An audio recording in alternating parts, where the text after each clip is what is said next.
Hi guys, welcome back to my channel. Sparkle ഡയറീസിൻ്റെ പുതിയൊരു എപ്പിസോഡിലേക്ക് എല്ലാവർക്കും സ്വാഗതം. അപ്പോൾ ഇന്നത്തെ എൻ്റെ വീഡിയോ എന്ന് പറയുന്നത് കമൻറ്റ് ബോക്സിൽ വന്നൊരു ഡൗട്ടായിരുന്നു, ചേച്ചി ഇൻ്റർവ്യൂ ക്വസ്റ്റ്യൻസ് ഡിസ്കസ് ചെയ്യാമോ എന്നുള്ളത്. സോ ഇൻ്റർവ്യൂ ക്വസ്റ്റ്യൻ ഡിസ്കസ് ചെയ്യാമോ എന്നുള്ളതിന് അത് നമുക്കങ്ങനെ എന്താ പറയുന്നത്, സ്പെസിഫിക്കലി നമുക്ക് ഇന്ന ക്വസ്റ്റ്യൻ ആണ് വരുന്നത് എന്ന് നമുക്ക് പറയാൻ പറ്റില്ല. എന്നാലും ഞാൻ എൻ്റെ ഒരു ഓൺ എക്സ്പീരിയൻസ് ചെയ്ത് എന്നോട് എന്തൊക്കെ ക്വസ്റ്റ്യൻ ആണ് ചോദിച്ചതെന്നാണ് ഞാൻ പറയാൻ ഉദ്ദേശിക്കുന്നത്. പക്ഷേ എല്ലാ ക്വസ്റ്റ്യനൊന്നും ഞാൻ ഓർക്കുന്നില്ല, എന്നിരുന്നാലും ഓർമ്മയിൽ വരുന്ന 2-3 ക്വസ്റ്റ്യൻസ് ഞാൻ പറയാം. അപ്പോൾ ഫസ്റ്റ് തിങ് എന്ന് പറഞ്ഞു കഴിഞ്ഞാൽ, നമ്മൾ വൺസ് ഒരു വേക്കൻസി നമുക്ക് അനൗൺസ് ചെയ്യുമല്ലോ, ആ ടൈമിൽ തന്നെ അവർ നമുക്കൊരു ഇൻഫർമേഷൻ തരുന്നുണ്ടായിരിക്കും ഏത് ഡിപ്പാർട്ട്മെൻറ്റിലോട്ടാണ് ഈ വേക്കൻസി ഇപ്പോൾ ഉള്ളതെന്നുള്ളത്. ചിലപ്പോൾ മേ ബി ലേബർ റൂം ആയിരിക്കാം, മേ ബി ICU ആയിരിക്കാം, മേ ബി വാർഡായിരിക്കാം, അങ്ങനെ അവർ പറയുന്നുണ്ട്. ചിലപ്പോൾ ഓൾ ഡിപ്പാർട്ട്മെൻറ്റ് എന്ന് പറഞ്ഞിട്ടായിരിക്കും തരിക. സോ അപ്പോൾ ആ ടൈമിൽ നമ്മൾക്ക് ഏത് ഡിപ്പാർട്ട്മെൻറ്റാണോ നമുക്ക് എക്സ്പീരിയൻസ് ഉള്ളത്, ഏത് ഡിപ്പാർട്ട്മെൻറ്റിലോട്ടാണോ നമ്മൾ വേക്കൻസിക്ക് അപ്ലൈ ചെയ്യുന്നത്, ആ ഡിപ്പാർട്ട്മെൻറ്റ് പർട്ടിക്കുലറായിട്ട് പഠിച്ചിരിക്കുക. ഇപ്പം 2-3 തവണയായിട്ട് അടുപ്പിച്ച് ലേബർ റൂം, ഗൈനക്ക് ആ ഒരു ഡിപ്പാർട്ട്മെൻറ്റിലോട്ടാണ് കൂടുതലും ഇൻ്റർവ്യൂസ് വരാറ്. സോ അപ്പോൾ അതിൻ്റെ A to Z കാര്യങ്ങൾ അറിഞ്ഞിരിക്കണം. അതിൻ്റെ അകത്ത് ഇപ്പം ഞാൻ ഓൾറെഡി ഒരു 3 ഇൻ്റർവ്യൂ പാസ്സായതിന് ശേഷം 3ാമത്തെ ഇൻ്റർവ്യൂവിലാണ് എനിക്കിങ്ങോട്ട് കിട്ടിയത്. സോ അപ്പോൾ ആദ്യത്തെ ഇൻ്റർവ്യൂ ഒക്കെ നമുക്ക് ഗൈനക്ക് റിലേറ്റഡ് ആയിരുന്നു. പക്ഷേ ഞാൻ ICU എക്സ്പീരിയൻസ്ഡ് ആയിട്ടുള്ളൊരു സ്റ്റാഫാണ്. സോ എനിക്കപ്പം ഗൈനക്കിനായിട്ട് കൂടുതൽ വലിയ അറ്റാച്ച്മെൻ്റ് ഒന്നുമില്ല. അപ്പോൾ അവരെൻ്റെ അടുത്ത് ചോദിച്ച 1-2 കാര്യങ്ങളെന്ന് ഞാൻ കുറച്ചൊക്കെ അവരുടെ അടുത്ത് പറഞ്ഞു, പക്ഷേ ഡീറ്റെയിൽ ആയിട്ടൊന്നും എനിക്കറിയില്ലായിരുന്നു. അത് എനിക്ക് കിട്ടിയില്ല ആദ്യത്തെ ഇൻ്റർവ്യൂ. അപ്പോൾ അതിൻ്റെ അകത്ത് അവർ ചോദിച്ചിരുന്ന ക്വസ്റ്റ്യൻ ഷോൾഡർ ഡിസ്റ്റോഷ്യ ചോദിച്ചിരുന്നു, പിന്നെ അബ്ഗാർ സ്കോർ ചോദിച്ചിരുന്നു, നമുക്കൊരു ബേബി ഫസ്റ്റ് ഡെലിവർ ആയി കഴിയുമ്പോൾ first nursing intervention, first nurse എന്താണ് ചെയ്യുന്നത് എന്ന് ചോദിച്ചിരുന്നു. അതുപോലെ കുറച്ച് കണ്ടീഷൻസൊക്കെ എൻ്റെ അടുത്ത് ചോദിച്ചായിരുന്നു. ഏതൊക്കെയാണെന്ന് ഞാൻ ശരിക്കും ഓർക്കണില്ല. കുറച്ച് കണ്ടീഷൻസൊക്കെ നമ്മുടെ അടുത്ത് ചോദിക്കും കേട്ടോ. അപ്പം നമ്മുടെ ഡയബറ്റീസൊക്കെ, പ്രഗ്നൻറ്റ് ലേഡിക്ക് ഡയബറ്റീസൊക്കെ വന്നു കഴിഞ്ഞാൽ എന്ത് ചെയ്യും, എങ്ങനത്തെ കെയറാണ് നമ്മൾ പ്രൊവൈഡ് ചെയ്യണേ, അങ്ങനത്തെ ക്വസ്റ്റ്യനൊക്കെ ആയിരുന്നു ചോദിച്ചിരുന്നത്. സോ അപ്പം ആ ഇൻ്റർവ്യൂവിൽ ഞാൻ ഫെയിലായി ഗൈസ്. പക്ഷേ എനിക്ക് ഞാൻ ഓൾറെഡി അത് അങ്ങനെ തന്നെയാണ് എക്സ്പെക്ട് ചെയ്ത കാര്യം. എനിക്ക് കിട്ടാൻ ചാൻസ് ഇല്ല. കാര്യം എനിക്കത് ആ ഒരു ഡിപ്പാർട്ട്മെൻറ്റായിട്ട് എക്സ്പീരിയൻസേ ഇല്ല. നമ്മൾ വർക്ക് ചെയ്യുന്ന ടൈമിൽ ജസ്റ്റ് ഒന്ന് പിള്ളവിട്ട് പോകുക, തിരിച്ചു വരിക, ആ ഒരു എക്സ്പീരിയൻസ് മാത്രമേ എനിക്കുണ്ടായിരുന്നു. സോ അപ്പോൾ അതവിടെ തീർന്നു. നെക്സ്റ്റ് വേറൊരു ഇൻ്റർവ്യൂ കൂടെ ഞാൻ അറ്റൻഡ് ചെയ്തു. പക്ഷേ അതിന് ഈ ഒരു കാര്യം ഞാൻ നിങ്ങളുടെ ശ്രദ്ധയിലോട്ട് എസ്പെഷ്യലി എന്താ പറയുകയാണ്, ഇതെല്ലാവരും ശ്രദ്ധിച്ചിരിക്കണം. കാര്യം എൻ്റെ 2ാമത്തെ ഇൻ്റർവ്യൂ ഞാൻ ഫെയിലായത് എന്ന് ഞാൻ പറഞ്ഞു. 3ാമത്തെ ഇൻ്റർവ്യൂവിൽ കിട്ടിയെന്ന് ഞാൻ പറഞ്ഞല്ലോ. അപ്പോൾ 2ാമത്തെ ഇൻ്റർവ്യൂ എൻ്റെ പ്രശ്നം കൊണ്ടല്ലായിരുന്നു എന്താ പറയുക എനിക്ക് കിട്ടാതെ പോയത്. അതിൻ്റെ കാരണം ഇതാണ്. ഞാൻ എൻ്റെ അടുത്ത് കോൺടാക്റ്റ് ചെയ്യുന്നവരോട് ഞാൻ പറയുന്നുണ്ട്, നമ്മൾ ഇങ്ങോട്ട് വരാൻ പ്ലാൻ ചെയ്യുന്നുണ്ടെങ്കിൽ നമ്മുടെ നേഴ്സിംഗ് കൗൺസിൽ ഏതാണ്, ഇപ്പോൾ കേരളീയ ആയിരിക്കാം, അല്ലെങ്കിൽ മഹാരാഷ്ട്ര ആയിരിക്കാം, ഏത് കൗൺസിലാണോ ഉള്ളത് അവിടെ നിന്ന് നമ്മൾ നമ്മുടെ ഫോറിൻ വെരിഫിക്കേഷൻ, അതുപോലെ ഗുഡ് സ്റ്റാൻഡിങ് സർട്ടിഫിക്കറ്റ്, ഈ 2 സർട്ടിഫിക്കറ്റ് നമ്മൾ മസ്റ്റായിട്ടും നമ്മുടെ പ്രോസസ്സിങ് സ്റ്റാർട്ട് ചെയ്യുന്നതിന് മുന്നേ, അതായത് ഇൻ്റർവ്യൂ അറ്റൻഡ് ചെയ്യുന്നതിന് മുന്നേ നമ്മളിത് എന്താ പറയുക മുന്നേ നമ്മളിതൊക്കെ ചെയ്ത് വെച്ചിട്ട് വേണം നമ്മൾ ഈ പരിപാടിക്ക് ഇറങ്ങാൻ. നമുക്ക് ആ വൺസ് നമ്മുടെ കയ്യിൽ നമ്മുടെ സർട്ടിഫിക്കറ്റ് കിട്ടിക്കഴിഞ്ഞാൽ 6 മന്താണ് അതിന് വാലിഡിറ്റി ഉള്ളത്. ഓക്കെ. സോ എന്താ പറയുക, നമുക്കപ്പോൾ അതിന് ഓൾറെഡി കിട്ടുന്നതിന് തന്നെ ടൈം എടുക്കും. അതിന് കുറച്ച് പ്രോസസ്സിങ്ങും കുറച്ച് റിക്വയർമെൻറ്റ്സും ഒരു ലെറ്റർ ഫോർമാറ്റും ഒക്കെ ഉണ്ട്. അപ്പോൾ അതെല്ലാം നിങ്ങളുടെ ഏജൻസി ത്രൂ നിങ്ങളത് കൈകാര്യം ചെയ്യുക. എന്നിട്ട് അതിന് അപ്ലൈ ചെയ്തിട്ടതിന് ശേഷം ഇങ്ങോട്ടുള്ള പ്രോസസ്സിങ് തുടങ്ങാം. സോ അപ്പം ഞാൻ ഇൻ്റർവ്യൂ ഒക്കെ കഴിഞ്ഞിരുന്ന് കഴിഞ്ഞപ്പോൾ നെക്സ്റ്റ് ഷോർട്ട് ലിസ്റ്റ് വന്നു കഴിഞ്ഞപ്പോൾ എൻ്റെ പേരുണ്ടായിരുന്നില്ല. അപ്പോൾ ഞാൻ എൻ്റെ ഏജൻസിയിൽ ചേട്ടൻ്റെ അടുത്ത് വിളിച്ച് ചോദിച്ചപ്പോൾ ചേട്ടൻ പറഞ്ഞു, അവരൊരു 5 ഡേയ്സും കൂടെ ടൈം തരും നിനക്ക്, അതിനുള്ളിൽ നീ ഗുഡ് സ്റ്റാൻഡിങ്ങും ഫോറിൻ വെരിഫിക്കേഷൻ സബ്മിറ്റ് ചെയ്യാൻ പറ്റുമോ എന്നോട് ചോദിച്ചു. ഞാൻ പറഞ്ഞു, ചേട്ടാ ഇന്നതുപോലെയാണ്, എൻ്റെ കേരള കൗൺസിലായിരുന്നു. സോ അപ്പോൾ ചേട്ടാ ഇങ്ങനെയാണ്, അവിടുന്ന് ഞാൻ വിളിക്കുമ്പോൾ അവർ പിന്നെ തരാം, അല്ലെങ്കിൽ കോൾ അറ്റൻഡ് ചെയ്യുന്നില്ല, അങ്ങനെയൊക്കെ ആയിരുന്നു പറഞ്ഞു. പക്ഷേ എനിക്ക് ആ 5 ഡേയ്സിനുള്ളിൽ എനിക്കത് സബ്മിറ്റ് ചെയ്യാൻ പറ്റിയില്ലാത്തത് മൂലമാണ് ഞാൻ ആ ഒരു ടൈമിൽ റിജക്റ്റ് ആയിപ്പോയത്. സോ അപ്പോൾ എല്ലാവരും ഇത് മൈൻഡിൽ കീപ്പ് ചെയ്തിടുക, foreign verification and good standing certificate. Okay. Next third ടൈമിലെ ക്വസ്റ്റ്യൻ എൻ്റെ അടുത്ത് ചോദിച്ചിരുന്നു. ഫസ്റ്റ് നമ്മൾ ഇൻ്റർവ്യൂ അറ്റൻഡ് ചെയ്യാൻ ഇരിക്കുമ്പോൾ ശ്രദ്ധിക്കേണ്ട കുറച്ച് കാര്യങ്ങളുണ്ട്. അപ്പോൾ അതും എൻ്റെ അടുക്ക് DM ആയിട്ട് ചെയ്തിരുന്നു. നമ്മൾക്ക് എന്താ നമ്മൾ ഭയങ്കര പ്രൊഫഷണലായിട്ടിരിക്കണോ, അത് ചുമ്മാ ക്യാഷ്വലായിട്ടിരുന്നാൽ മതിയോ എന്നൊക്കെ ചോദിച്ച് ചേച്ചിമാരൊക്കെ DM ചെയ്തിട്ടുണ്ടായിരുന്നു. അപ്പോൾ അതും കൂടി ഞാനീ കൂടെ പറഞ്ഞു പോകണം. നമ്മളെപ്പോഴും നമ്മുടെ ഒരു പ്രൊഫഷണൽ കോഴ്സാണ്. സോ അത് ആ ഒരു പ്രൊഫഷൻ എപ്പോഴും കീപ്പ് ചെയ്യാൻ ശ്രമിക്കുക. നിങ്ങൾ ഹെയറൊക്കെ നന്നായിട്ട് ടൈ ചെയ്ത് വെക്കുക. സോ ഒരു നല്ല ഒരു ഡ്രസ്സ് ഇരിക്കുക. അതുപോലെ തന്നെ വീഡിയോ ക്ലിയർ ഔട്ട് ആവുന്ന സ്ഥലത്തിരിക്കുക. സൗണ്ടൊന്നും ഒരുപാടില്ലാത്ത സ്ഥലം നോക്കി എടുക്കുക. നിങ്ങളെ അവർക്ക് ക്ലിയർ ആയിട്ട് കാണാൻ പറ്റണം. അതുപോലെ റേഞ്ച് പ്രശ്നം അതും ഒന്ന് സോൾവ് ഔട്ട് ചെയ്ത് പോവുക. ഈ കാര്യങ്ങളൊക്കെ ഇൻ്റർവ്യൂവിന് മുന്നേ ഒന്ന് പ്രിപ്പയർ ആയിട്ടിരിക്കുക. അത് എല്ലാവർക്കും തന്നെ അറിയാവുന്നതാണ്. എന്നിരുന്നാലും ഞാൻ ഒന്നും കൂടെ ഓർമ്മയിലേക്ക് തന്നേ ഉള്ളൂ. ഓക്കെ, നെക്സ്റ്റ് നമ്മൾ വൺസ് ഇൻ്റർവ്യൂവിന് ഇരിക്കുകയാണെങ്കിൽ നമ്മുടെ അടുത്ത് ഫസ്റ്റ് ചോദിക്കുന്നതായിരിക്കും സെൽഫ് ഇൻട്രൊഡക്ഷൻ. അപ്പോൾ എൻ്റെ അടുത്ത് കഴിഞ്ഞ ദിവസം ഒരു ചേച്ചി DM ചെയ്തിട്ടുണ്ടായിരുന്നു. എടാ നമ്മൾ സെൽഫ് ഇൻട്രൊഡക്ഷൻ, ആ ചേച്ചിയുടെ കുറച്ച് കാര്യങ്ങളൊക്കെ പറഞ്ഞു, ഇങ്ങനെ ചെയ്താൽ മതിയോ എന്ന് ചോദിച്ചിട്ടുണ്ടായി. അപ്പോൾ ഞാനാണെങ്കിൽ ഇപ്പോൾ കണ്ടിന്യൂസ് ആയിട്ട് ഫോളോ ചെയ്തുകൊണ്ടിരിക്കുന്ന എൻ്റെ ഒരു ഇൻട്രൊഡക്ഷൻ ഉണ്ട്. ഞാൻ അതായിരുന്നു പറഞ്ഞിരുന്നത്. അപ്പോൾ ഞാൻ അതാണ് ആ ചേച്ചിക്കും പറഞ്ഞു കൊടുത്തുകൊണ്ടിരുന്നത്. അപ്പോൾ അതിത്രയേ ഉള്ളൂ. എൻ്റെ പേര് ഇന്നതാണ്, ഫുൾ നെയിം പറയാൻ ശ്രമിക്കുക. അതിനുശേഷം ഞാൻ ഇന്ന സ്ഥലത്തു നിന്നാണ് വരുന്നത്, ഫ്രം എവിടെയാണെന്ന് വെച്ചാൽ അങ്ങനെ പറയുക. അതിനുശേഷം നമ്മുടെ പ്രൊഫഷൻ മെൻഷൻ ചെയ്യാൻ മറക്കരുത്. ഞാൻ ഇങ്ങനെ നേഴ്സാണ് എന്നുള്ള പ്രൊഫഷൻ നമ്മൾ മെൻഷൻ ചെയ്യണം. അതിനുശേഷം നമ്മൾ എവിടെ നിന്നാണ് പഠിച്ചിറങ്ങിയത്, ഏത് യൂണിവേഴ്സിറ്റിയാണ് അല്ലെങ്കിൽ ഏത് കോളേജാണെന്നുള്ളത്. മെയിൻലി എല്ലാവരും യൂണിവേഴ്സിറ്റിയാണ് പറയുന്നത്. സോ അത് എന്താ പറയുന്നത്, അത് കുറച്ച് ഇതായിട്ട് പറയുക, ഏത് യൂണിവേഴ്സിറ്റിയിൽ നിന്നാണ് ഇറങ്ങിയെന്നുള്ളത്.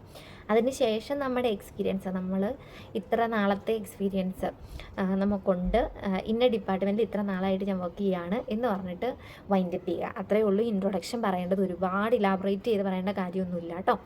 നെക്സ്റ്റ് എന്ന് പറയുന്നത് കഴിഞ്ഞാൽ ക്വസ്റ്റ്യൻസാണ് നമ്മൾ ഡിസ്കസ് ചെയ്യാൻ പോകുന്നത്. അപ്പം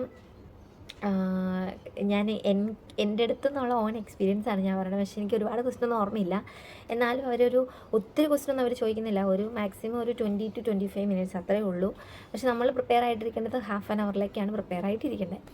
സോ ഇൻട്രൊഡക്ഷൻ കഴിഞ്ഞതിന് ശേഷം അവർ നമ്മളോട് നമ്മുടെ ഡിപ്പാർട്ട്മെൻറ്റ് ഓൾറെഡി മെൻഷൻ ചെയ്തിട്ടുണ്ടായിരിക്കും. അപ്പോൾ അവർ സ്റ്റാർട്ട് ചെയ്യും ആ ഡിപ്പാർട്ട്മെൻറ്റ് ബേസ് ചെയ്തുള്ള ക്വസ്റ്റ്യൻ. പക്ഷേ ഈ ഡിപ്പാർട്ട്മെൻറ്റ് അല്ലാത്ത ക്വസ്റ്റ്യനും അവർ ചോദിക്കും. അതായത് നമ്മുടെ മാൽദീവ്സിലെ ഹെൽത്ത് കെയർ സിസ്റ്റത്തെ പറ്റി നിങ്ങൾക്ക് എന്താണ് അറിയാവുന്നതെന്ന് എൻ്റെ അടുത്ത് ചോദിച്ചു. സോ അപ്പം ആക്ച്വലി പറഞ്ഞു കഴിഞ്ഞാൽ എനിക്ക് അതിനെപ്പറ്റി കൂടുതലൊന്നും അറിയത്തില്ലായിരുന്നു. നമ്മൾ നാട്ടിൽ നിന്നിട്ട് എല്ലാവരും കേൾവിയും അതുപോലെ ഈ വീഡിയോയിലൊക്കെ പറയുന്നത് പോലെ ഐലൻഡുണ്ട്, അറ്റോളുണ്ട്, അതുപോലെ ഇങ്ങനെ മാലയുണ്ട്, അങ്ങനെയൊക്കെയാണ് നമ്മൾ കേട്ടിട്ടുള്ളത്. അല്ലാതെ ഇന്നതാണ് ഒരു പിക്ചർ എന്നുള്ളത് നമുക്ക് മനസ്സിലായിട്ടുണ്ടായില്ല. അപ്പം ഞാൻ എന്നെ ബേസ് ചെയ്തിട്ടാണ് കേട്ടോ പറയുന്നത്. അപ്പം എൻ്റെ അടുത്ത് അവർ അങ്ങനെ ചോദിച്ചു കഴിഞ്ഞപ്പം ഞാൻ ആദ്യമേ തന്നെ പറഞ്ഞു, സാർ എനിക്ക് അതിനെപ്പറ്റി ഹെൽത്ത് കെയർ സിസ്റ്റത്തെ പറ്റി കൂടുതൽ അറിയത്തില്ല. പക്ഷേ എന്നിരുന്നാലും നമ്മൾ പേഷ്യൻറ്റിന് ഫസ്റ്റ് ലൈൻ ട്രീറ്റ്മെൻറ്റ് നമ്മൾ ഹെൽത്ത് സെൻ്ററിൽ നിന്നാണ് കൊടുക്കണേ. അതിനുശേഷം നമ്മൾ അവിടെ ട്രീറ്റ് ചെയ്യാൻ പറ്റാത്തത് അറ്റോളിലോട്ട് ഷിഫ്റ്റ് ചെയ്യും. അറ്റോളിൽ നിന്ന് അതിൻ്റെ ഹയർ സെക്ടറിലോട്ടാണ് എന്നാണ് ഞാൻ പറഞ്ഞത്. പക്ഷേ മാലയിലോട്ടാണ് ഷിഫ്റ്റ് ചെയ്യുന്നത്, IGMH ഹോസ്പിറ്റലിലോട്ടാണ് കൂടുതലും പേഷ്യൻറ്റ് കൊണ്ടുപോകുന്നത് എന്നൊന്നും എനിക്കറിയില്ലായിരുന്നു. അപ്പോൾ ഞാൻ പറഞ്ഞു, സാർ ഞാൻ ഓൾറെഡി പറഞ്ഞു എനിക്ക് കൂടുതൽ അറിയില്ല, അപ്പോൾ ഞാനത് ഫൈൻഡ് ഔട്ട് ചെയ്തോളാം, എനിക്കത് അറിയാൻ താല്പര്യമുണ്ട് എന്നും ഞാൻ പറഞ്ഞിരുന്നു. സോ അപ്പോൾ ഓക്കെ ഗുഡ് എന്നൊക്കെ പറഞ്ഞ് അവർ പോയി. നെക്സ്റ്റ് പിന്നെ എൻ്റെ അടുത്ത് ചോദിച്ചിരുന്ന ക്വസ്റ്റ്യൻ, ഞാൻ ICU ബേസ്ഡ് ആയിട്ടുള്ളൊരു സ്റ്റാഫാണ്. സോ അപ്പം എൻ്റെ അടുത്ത് ICU റിലേറ്റഡ് ആയിട്ടുള്ള ക്വസ്റ്റ്യൻസ് ആയിരുന്നു ചോദിച്ചിരുന്നത്. അപ്പോൾ ഫസ്റ്റ് ചോദിച്ചിരുന്ന ക്വസ്റ്റ്യൻ എന്ന് പറയുന്നത്, ഒരു ഹൈപ്പോടെൻസീവ് ആയിട്ടുള്ളൊരു പേഷ്യൻറ്റിന് നമ്മൾ സഡൻലി ഹൈപ്പോടെൻഷൻ ആയതാണ്. അപ്പോൾ നമ്മൾ ഫസ്റ്റ് നഴ്സിംഗ് ഇൻ്റർവെൻഷൻ എന്താണെന്നാണ് ചോദിച്ചിരുന്നത്. നമ്മൾ ഫസ്റ്റ് എപ്പോഴും എല്ലാ കാര്യത്തിനും പോലെ ഡോക്ടേഴ്സിനോട് ഇൻഫോം ചെയ്യണം. ഫസ്റ്റ് നമ്മൾ ചെയ്യുന്നത് ഫ്ലൂയിഡ് റീപ്ലേസ്മെൻ്റ് ആണ് ചെയ്യുക. ഫ്ലൂയിഡ് റീപ്ലേസ്മെൻറ്റ് ചെയ്യും എന്ന് ഞാൻ പറഞ്ഞ് വൈൻഡപ്പ് ചെയ്തു. അപ്പോൾ അവർ എൻ്റെ അടുത്ത് ചോദിച്ചു, ഒൺലി ഫ്ലൂയിഡ് റീപ്ലേസ്മെൻറ്റ് മാത്രമേ ഉള്ളൂ എന്ന് ചോദിച്ചു. അപ്പോൾ ഞാൻ പറഞ്ഞു, അല്ല, നമ്മൾ മെഡിസിൻ പ്രൊവൈഡ് ചെയ്യും. അപ്പോൾ ഏത് മെഡിസിനാണെന്നൊക്കെ എൻ്റെ അടുത്ത് ചോദിച്ചു. ഹൈപ്പോടെൻസീവിനും ഹൈപ്പർ ടെൻസീവിനും ഏത് മെഡിസിനാണെന്നൊക്കെ എൻ്റെ അടുത്ത് ചോദിച്ചു. അപ്പോൾ ഹൈപ്പോടെൻസീവിന് നോറഡ്രിനാലിനാണ് നമ്മൾ പ്രൊവൈഡ് ചെയ്യുന്നത്. അപ്പോൾ അതെങ്ങനെ കൊടുക്കുന്നതെന്ന് എൻ്റെ അടുത്ത് ചോദിച്ചു. സോ അപ്പോൾ ഞാൻ പറഞ്ഞു, അക്കോർഡിംഗ് ടു പേഷ്യൻറ്റ് വെയിറ്റ് അനുസരിച്ചിട്ടാണ്, ബോഡി വെയിറ്റ് അനുസരിച്ചിട്ടാണ് നമ്മൾ പ്രൊവൈഡ് ചെയ്യുന്നത്. നമുക്ക് സ്ട്രെങ്ത് അനുസരിച്ചാണ്, ഡബിൾ സ്ട്രെങ്ത് ഉണ്ട്, സിംഗിൾ സ്ട്രെങ്ത് ഉണ്ട്, അങ്ങനെയാണ്. അത് ബോഡിയുടെ വെയിറ്റും കൂടെ കാൽക്കുലേറ്റ് ചെയ്തിട്ടാണ് നമ്മൾ സ്റ്റാർട്ട് ചെയ്യുന്നതെന്ന് പറഞ്ഞു. ഓക്കെ ഗുഡ് എന്നൊക്കെ പറഞ്ഞ് അവർ പോയി. അത് കഴിഞ്ഞ് പിന്നെ ഞാൻ പറഞ്ഞതുപോലെ ഹൈപ്പർ ടെൻഷനുള്ള മെഡിസിൻ ഏതൊക്കെയാണെന്ന് എൻ്റെ അടുത്ത് ചോദിച്ചു. പിന്നെ എൻ്റെ അടുത്ത് ചോദിച്ചിരുന്നത് എന്താ നമുക്ക് ബ്ലഡ് ട്രാൻസ്ഫ്യൂഷൻ ഇപ്പോൾ ICUവിൽ ഒരു ബെഡിൽ ഒരു പേഷ്യൻറ്റ് ബ്ലഡ് ട്രാൻസ്ഫ്യൂഷൻ പോയിക്കൊണ്ടിരിക്കുകയാണ്. ഇൻ ബിറ്റ്വീൻ പേഷ്യൻ്റ് അലർജി ആയി. അപ്പോൾ നമ്മുടെ നഴ്സിംഗ് ഫസ്റ്റ് ഇൻ്റർവെൻഷൻ എന്താണെന്നായിരുന്നു. അപ്പോൾ അതിൻ്റെ ആൻസർ നമ്മൾ പറഞ്ഞു. പിന്നെ അതിന് ഏതൊക്കെ മെഡിസിൻ നമ്മൾ പ്രൊവൈഡ് ചെയ്യും എന്നൊക്കെ ചോദിച്ചു. അലർജി വരുമ്പോൾ ഉള്ള മെഡിസിൻസ്, ആ മെഡിസിൻസ് ഏതൊക്കെയാണെന്ന് ചോദിച്ചു. പിന്നെ എന്താ, അതൊക്കെ അത്രേ ചോദിച്ചുള്ളൂ. അതിനെപ്പറ്റി കൂടുതൽ ചോദിച്ചില്ല. മെഡിസിൻ ഏതൊക്കെയാണ് കൊടുക്കുന്നത് അങ്ങനെയൊക്കെ ചോദിച്ചിട്ടുണ്ടായുള്ളൂ. പിന്നെ എന്ത് ക്വസ്റ്റ്യൻ, പിന്നെ എൻ്റെ അടുത്ത് 1-2 കണ്ടീഷനൊക്കെ ചോദിച്ചു. എന്താ നമ്മുടെ കിഡ്നി ഡിസീസിനെ പറ്റിയിട്ടുള്ള കണ്ടീഷൻ, അതുപോലെ തന്നെ കിഡ്നി ഡിസീസായിട്ട് റിലേറ്റഡ് ആയതുകൊണ്ട് ഡയാലിസിസ് എക്സ്പീരിയൻസ് ഉണ്ടോ എന്ന് ചോദിച്ചു. എന്ന് വെച്ച് കഴിഞ്ഞാൽ ഡയാലിസിസ് ചെയ്യുന്ന കണ്ടിട്ടുണ്ടോ അങ്ങനെയൊക്കെ ചോദിച്ചു. അപ്പം ഞാൻ പറഞ്ഞു കണ്ടിട്ടുണ്ട്, ഞങ്ങൾ ICUവിൽ വർക്ക് ചെയ്തപ്പോൾ പേഷ്യൻറ്റ് ചെയ്തിട്ടുണ്ട് എന്നൊക്കെ പറഞ്ഞു. അതിനെപ്പറ്റി കൂടുതലൊന്നും അവർ ചോദിച്ചൊന്നുമില്ല. പിന്നെ അങ്ങനെ കുറച്ച് 1-2 കണ്ടീഷനൊക്കെയാണ് ചോദിച്ചത്. ഇപ്പം കുറച്ച് നാളായില്ല ഗൈസ്, ഞാൻ മറന്നുപോയി ഗൈസ്. 1 ഇയറോളമായില്ലേ ഏതൊക്കെ ക്വസ്റ്റ്യൻ ചോദിച്ചത് ഓർക്കില്ല. പക്ഷേ ഈ 2 ക്വസ്റ്റ്യൻ്റെ മൈൻഡിൽ ഇങ്ങനെ കിടക്കുന്നുണ്ട്, അതുകൊണ്ടാണ് ഞാനത് പറഞ്ഞത്. അപ്പോൾ ഇങ്ങനത്തെ കുറച്ച് ക്വസ്റ്റ്യനൊക്കെയാണ് ചോദിക്കുന്നത്. നമ്മൾ മെയിനായിട്ട് ഫോക്കസ് ചെയ്യേണ്ടത് നമ്മുടെ ഏത് ഡിപ്പാർട്ട്മെൻ്റ് ആണോ വേക്കൻസി അതായിരിക്കും അവർ കൂടുതലും ചോദിക്കുന്നത്. പ്ലസ് നിങ്ങൾ ജസ്റ്റ് ഒന്ന് ഗൂഗിൾ സെർച്ച് ചെയ്തിട്ട് നമ്മുടെ മാൽദീവ്സ് ഹെൽത്ത് കെയർ സിസ്റ്റത്തെ പറ്റി ഒന്ന് അറിഞ്ഞിരിക്കാം. ഓക്കെ, ഇത്രയേ ഉള്ളൂ, വലിയ കാര്യമൊന്നുമില്ല. പിന്നെ എന്നെപ്പോലെ ആദ്യം ഒരു അറിവില്ലാതിരിക്കുന്നവർക്ക് ഇത് ഗൂഗിളിൽ സെർച്ച് ചെയ്യുമ്പോൾ ഭയങ്കര വലിയ സംഭവമായിട്ട് തോന്നും.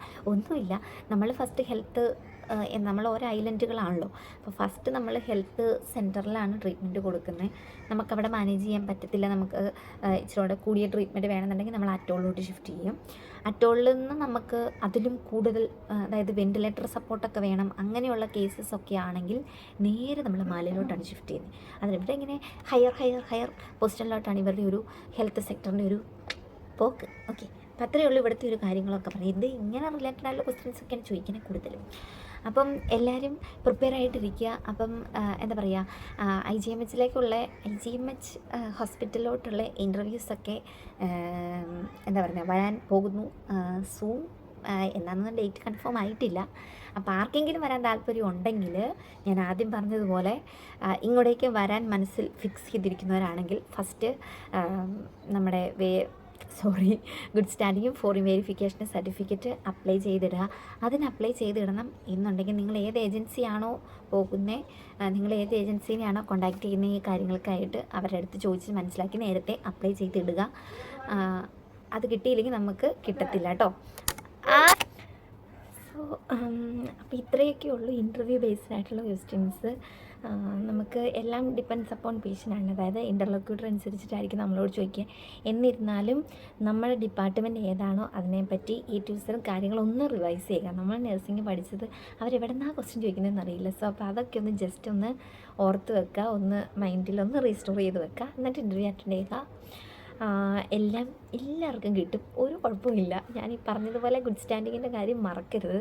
അതുകൂടി ഒന്ന് സെറ്റ് ചെയ്ത് വെച്ച് കഴിഞ്ഞാൽ പിന്നെ നമുക്ക് ഭാഗ്യമുണ്ടെങ്കിൽ നമുക്കിവിടെ കിട്ടും, ഒരു കുഴപ്പമില്ല. ഓക്കെ, അപ്പോൾ ഞാൻ ഇന്നത്തെ ഈ സെക്ഷൻ ഇവിടെ വൈൻഡപ്പ് ചെയ്യാണ്. നമുക്ക് അടുത്തൊരു പുതിയ വീഡിയോയുമായിട്ട് മറ്റൊരു വീഡിയോയിൽ കാണാം.